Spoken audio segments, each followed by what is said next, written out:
The biggest QMSR risk for most device makers isn't a misread clause. It's a supplier file that used to be invisible to FDA and now isn't. The Quality Management System regulation took effect February 2, 2026. The revised Part 820 incorporates ISO 13485-2016 by reference, and FDA retired the legacy QSIT inspection approach. Who helps you hold this line matters. Here is where LSO sits in that picture. The QMSR did not rewrite Part 820 clause by clause. Design controls now live in Clause 7.3, purchasing lives in 7.4, process validation lives in 7.56, CAPA lives in 8.5.2 and 8.5.3.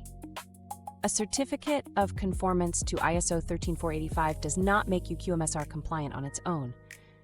FDA kept device-specific provisions in 820.10, 820.35, and 820.45.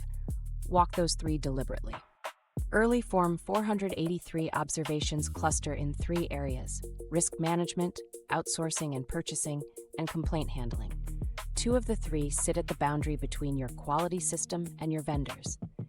Here is the change that catches established manufacturers off guard. Internal audit reports and supplier records used to be shielded from routine FDA review. Under the QMSR, they are reviewable and can drive 483 observations. Sterilization is the stress test.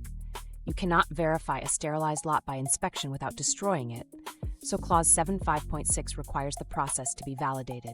Selection, validation evidence, and ongoing monitoring all have to line up. More vendors means more inspectable streams. Consolidating contract manufacturers reduces the number of supplier files an inspector can pull and the number of quality systems your team has to keep audit ready. Aging is not the story here.